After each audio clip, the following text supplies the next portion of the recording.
Welcome to Life Quantum Action. This podcast is for people who already know the work and are learning how to live it.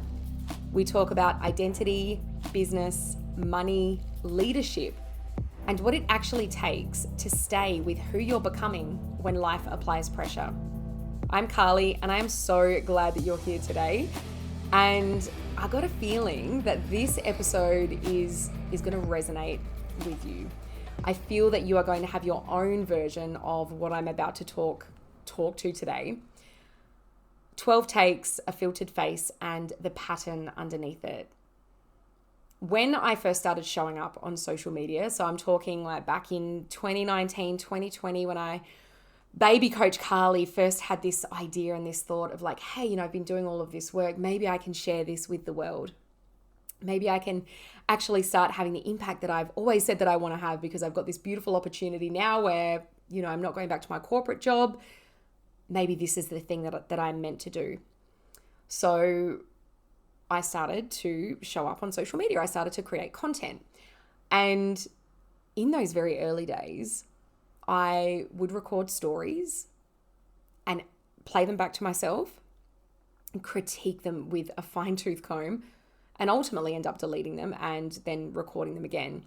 And there were times where I would get stuck in this cycle. I say 12 takes, right? Sometimes it was only, 2 or 3, but other times it felt like it was like 12 takes, and, it's taking me forever to get this right, and even more than that, I was recording these stories again and again and again before feeling like they were good enough to post.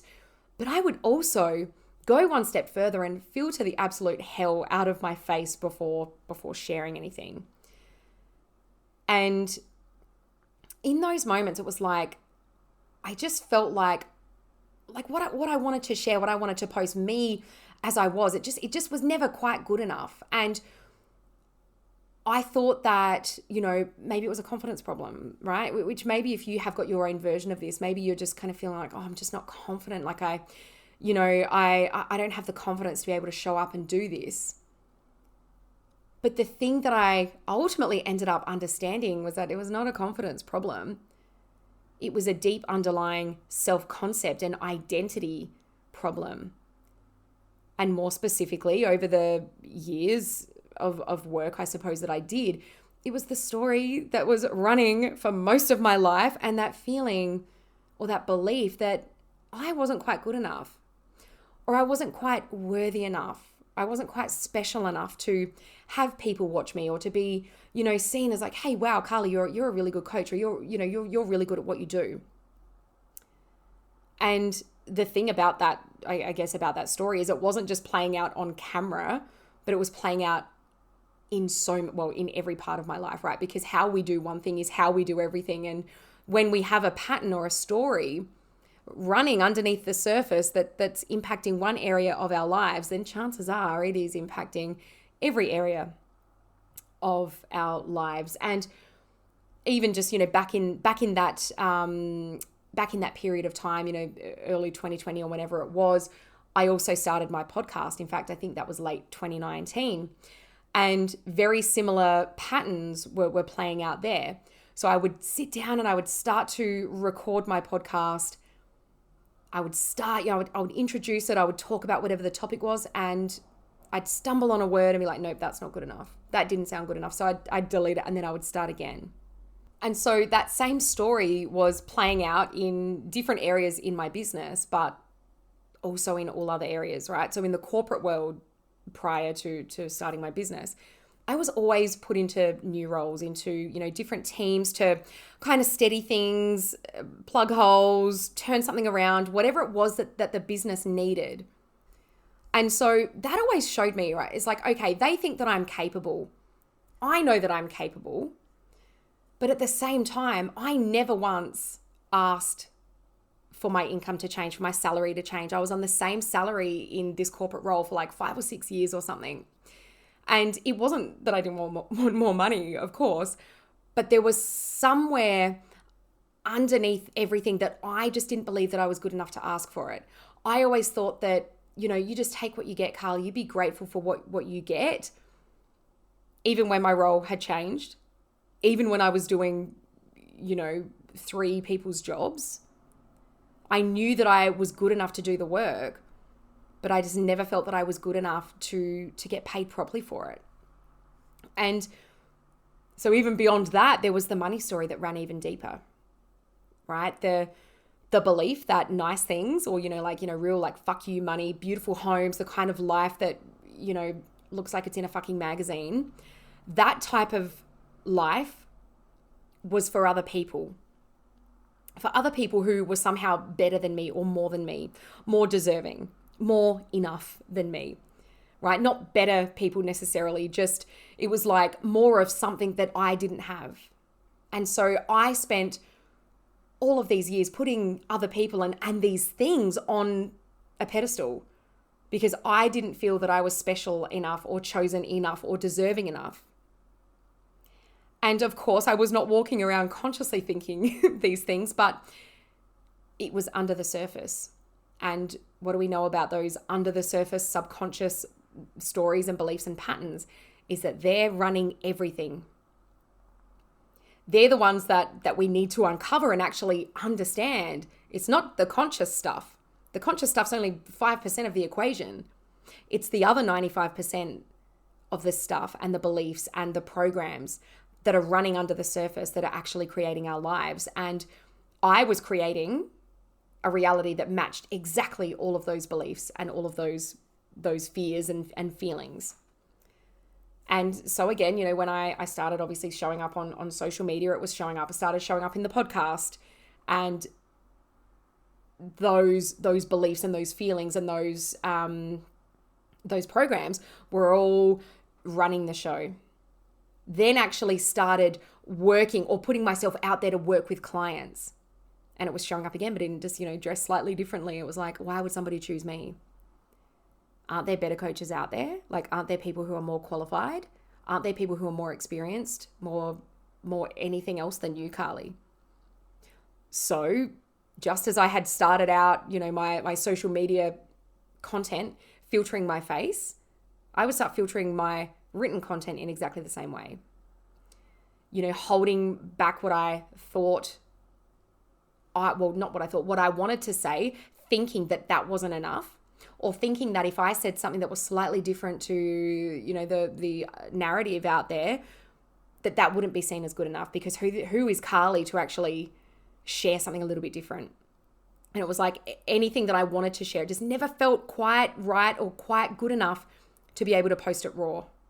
Okay. And so that's the same pattern, slightly different context in those few examples. Yes. But underneath it all, the same story was running the show and running my life and running my business and running everything else. And that story was that I was not quite good enough. And for a very long time, like most people, I tried to heal that. I tried to heal that wound.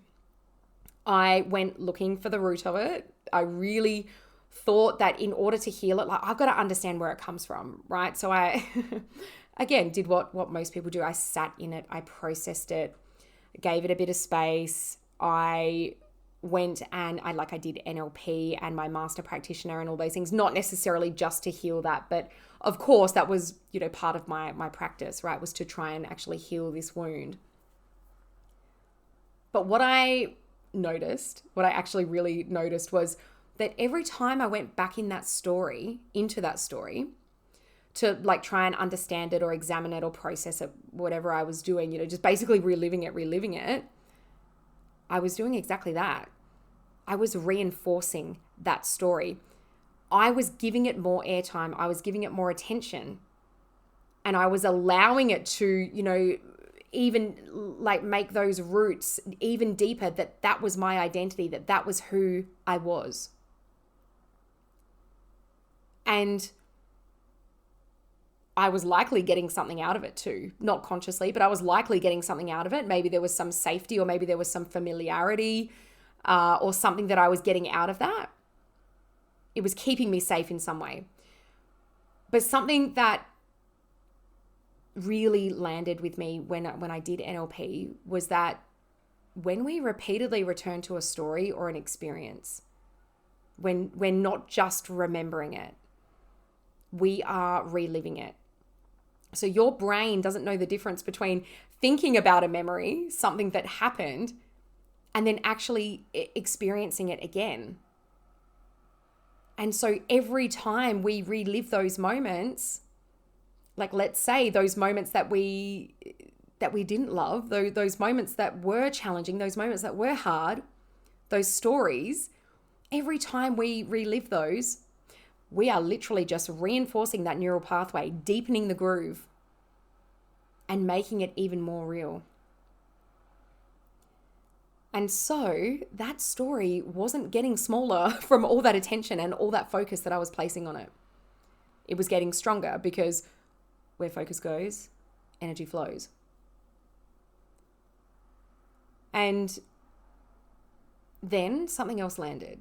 And it was like, well, if my brain can't actually tell the difference between a real memory and something that I am imagining, like if reliving that old story was just making it more real, then of course the opposite has to be true as well. So I could create what I wanted with my thoughts rather than reinforcing what I didn't want.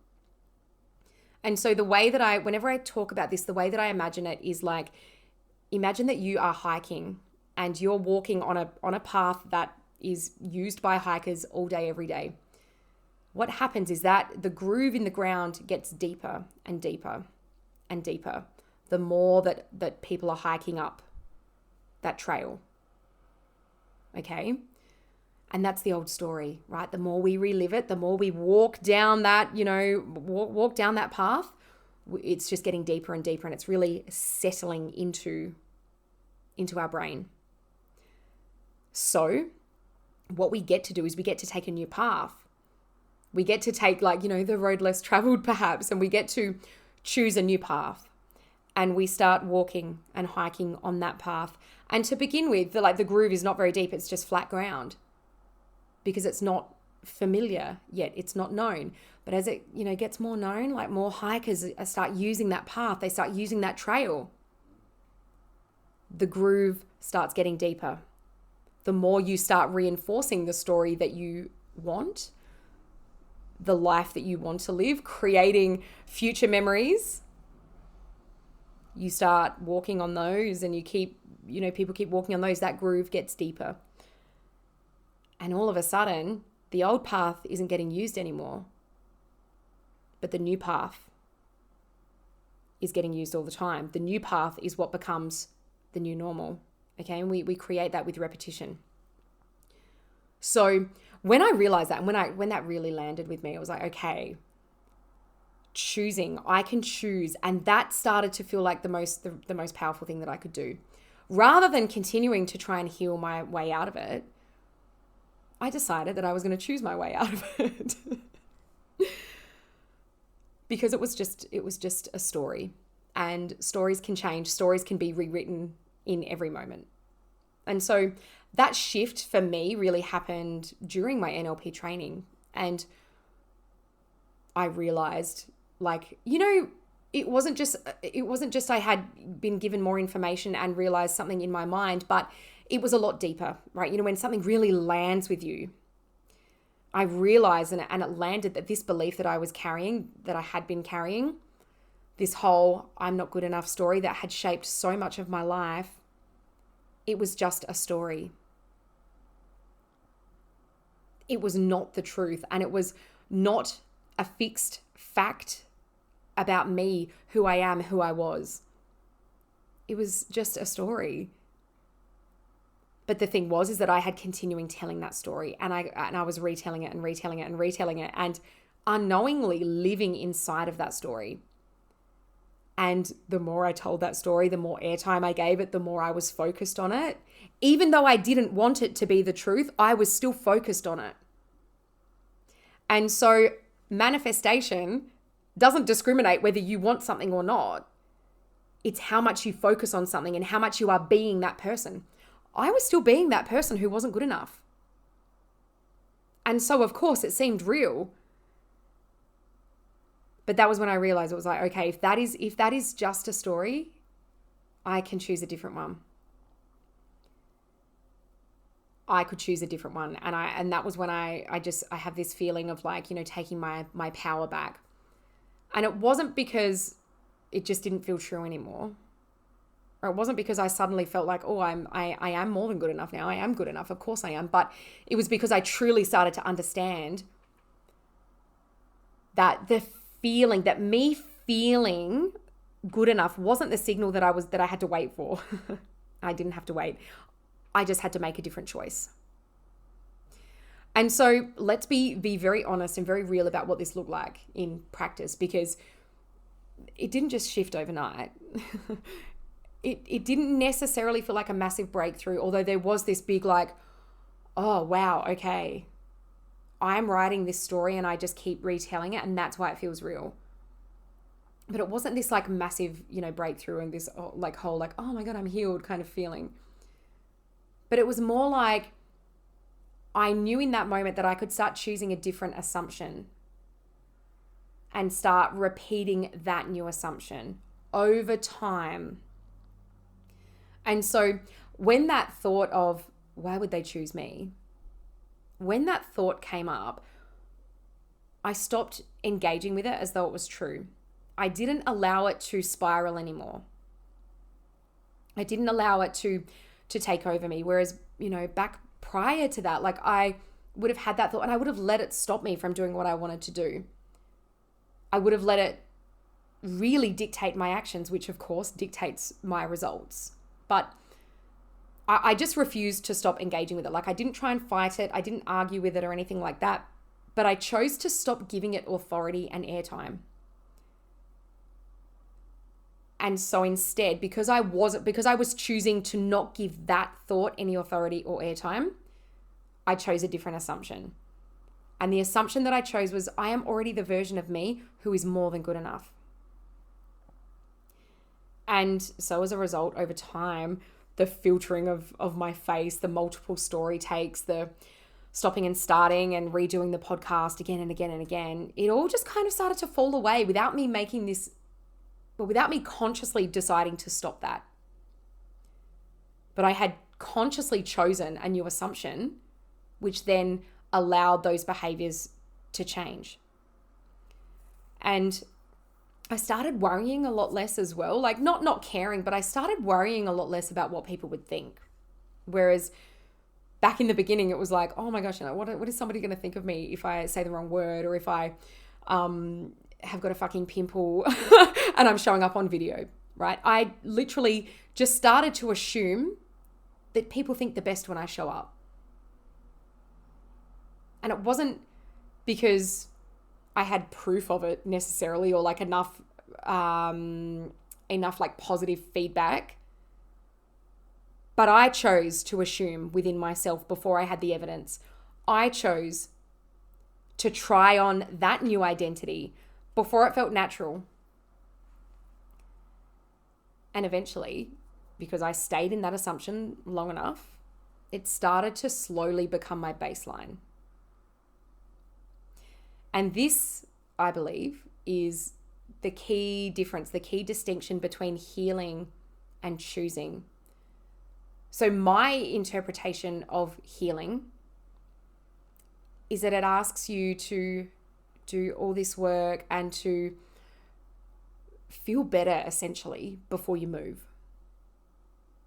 Whereas choosing asks you to move anyway and to trust that the feeling follows.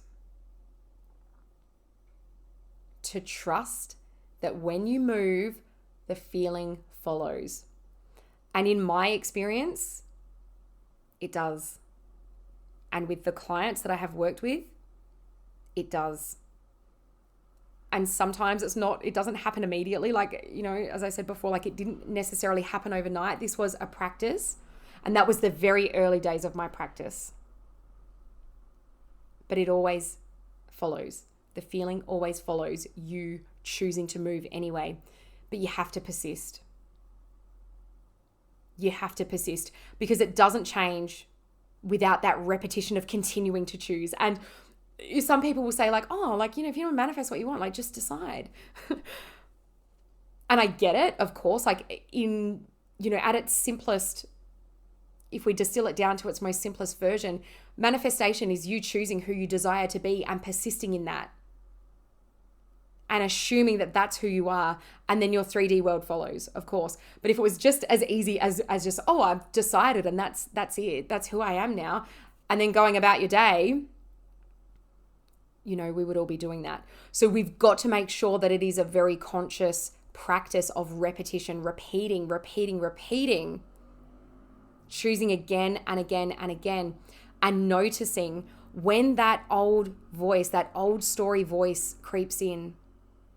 When that old story voice creeps in and says, you're not good enough to do this, you take back your power and you don't have to negotiate with that. You say, no, I am, this is who I am now. And you move through your day as that person. You move through your day knowing that as long as you choose now, that the feeling will follow. And you just keep repeating. You keep repeating until that new story stops feeling like you're making a conscious choice and it just starts feeling like the truth. It just starts feeling like who you are. And I promise you, as long as you persist and as long as you continue and you repeat and you repeat and you repeat until it feels fucking boring, it will feel like the truth. If this episode has brought something up for you, maybe your own version of the not enough story or pattern, and you've recognized this, I'm going to ask of you something that is not necessarily all that common within the industry. I don't want you to go looking for where it came from. But instead, I want you to ask a different question. And that question is, what am I assuming right now about who I am, what I'm allowed to have, what I'm allowed to do, who I'm allowed to be?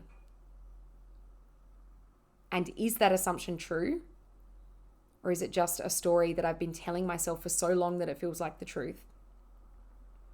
Because I will tell you now and just reinforce this, that it's all a story. The good, the bad, the in-between, it's all just a story. But you get to write it. And here's what I know, is you're not going to think your way out of this. And you're not necessarily going to heal your way out of it either. Maybe you are, but maybe it's going to take you a really long time. But you can sure as heck choose your way out of it. And you choose repeatedly before it feels true. And one day, it's going to be some random Tuesday, you're just going to realize that your own filter's gone. And you didn't even notice when you stopped needing it. So if this has resonated with you, the Stay audio was made exactly for this work. Choosing a different assumption and staying with that different assumption before it feels natural. If you want it, it's free. The link is in the show notes. And I will see you in the next episode.